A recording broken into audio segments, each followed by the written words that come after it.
This is the story of Bambi. It was spring and the forest was alive with news. Everyone was excited. "It's happened, have you heard? Over in the thicket, come and see." A magpie flew by Old Owl, who was taking his daily nap. "Wake up, friend Owl, the young prince is born. Come on, you'd better hurry." Now Owl preferred to spend the day at home fast asleep, but when he heard the news he woke right up and flew to the thicket. After all, it isn't every day a young prince is born. As the animals quietly approached the shady glen, they saw a newborn baby deer sleeping by his proud mother. She gently nudged the tiny fawn and whispered, "Wake up, you have visitors." The fawn slowly opened his new eyes. Then he got up, his new legs still shaky, and looked around curiously at the creatures who had come to admire him. A friendly baby rabbit named Thumper hopped over to the mother deer. "What are you going to call him?" "I think I'll name him Bambi." "Bambi? Yep, I guess that'll do." Then Thumper and the other visitors hopped and scampered away, leaving the young prince to nap. By the time summer came, Prince Bambi was strong enough to explore the forest with his mother. "Come along, Bambi," she said one morning. "It's time you learned your way outside the thicket." The little fawn, his legs steadier now, followed his mother out of the glen. "Hello, young prince," the chorus of voices came from above. Bambi looked up to see a possum family hanging by their tails as possums do. He was puzzled. Who were these upside-down folk? Bambi turned his head this way and that, trying to get a proper look at them. Another voice came from nearby. "Hi, Bambi!" It was Thumper, who was eating clover with his family. "Let's go have some fun," suggested the little rabbit. That seemed like a fine idea, so Bambi trotted off after Thumper. The two friends came upon some birds perched on a low branch. Bambi stared at them closely. "Those are birds," explained Thumper. "Say bird." Bambi took a deep breath. "Bird." Thumper hopped up and down excitedly. He talked! The young prince can talk!" Then a butterfly landed on Bambi's tail. "Bird," he said, feeling very proud of himself. Thumper giggled. "That's not a bird, that's a butterfly." Bambi shook his head in confusion. Then he saw some more small, colourful things. Bending down, he sniffed at one. "Butterfly!" Thumper smiled. "No, Bambi, that's a flower. It's pretty." Just then, out from the flowers popped a black and white face with two bright eyes. "Pretty flower," said Bambi. No one had ever called a skunk that before. Thumper rocked with laughter. The bashful little skunk just smiled. "Oh, that's all right. He can call me Flower if he wants to. I don't mind." Late that summer, Bambi's mother took him to the meadow. She moved carefully and sniffed the wind. "You must be very careful on the meadow, Bambi. Out there we are unprotected. There are no trees to hide us." When his mother was sure it was safe, she let Bambi bound out onto the grassy meadow. He was surprised to see a little girl fawn about his own age. Her name was Faline, and she and Bambi soon became great friends.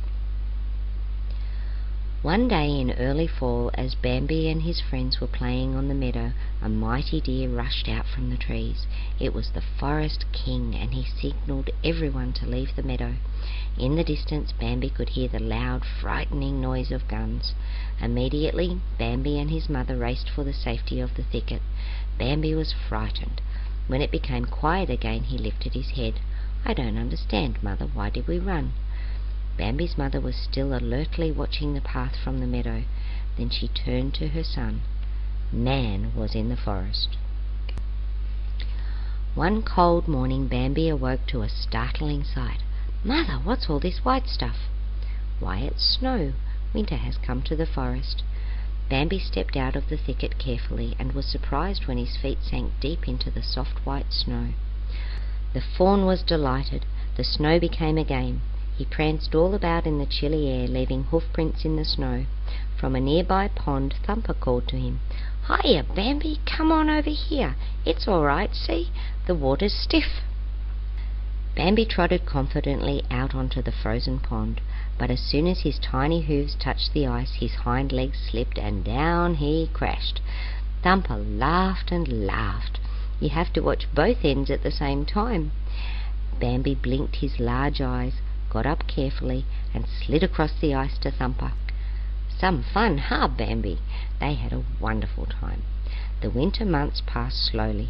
Food became scarce, and Bambi's mother had to strip bark from the trees to eat. "Winter is sure long, isn't it, Mother?" "It seems long, but spring will be here soon." At last the snow melted and spring came. Owl awoke from his nap. "My, if it isn't the young prince! How fine you look, and you've grown a pair of antlers."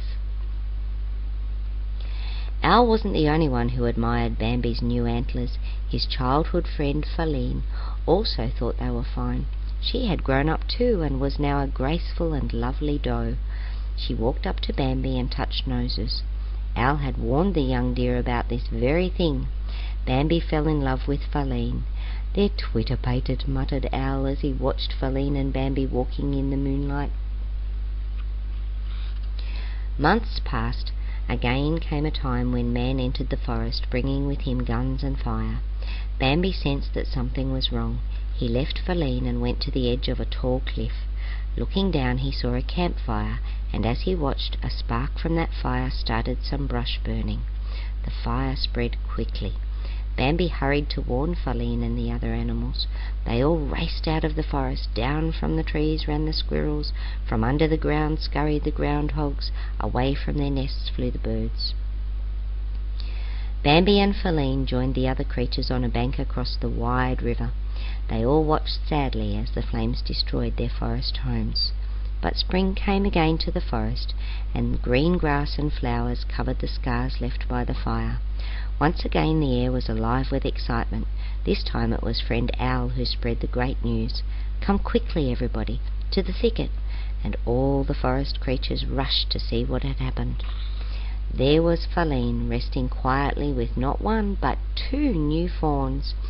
Owl's great yellow eyes widened in surprise. "Look, twins, and a healthier pair I've never seen. Prince Bambi must be mighty proud." Rabbits and squirrels, raccoons and birds looked on in awe. One of the baby fawns stood up on his wobbly little legs. He tottered over to a clear space in the screen of trees and peered through the brush toward the edge of a great cliff. There stood Bambi, his father, now king of the forest. Some day this young prince would grow up and become king just like his father.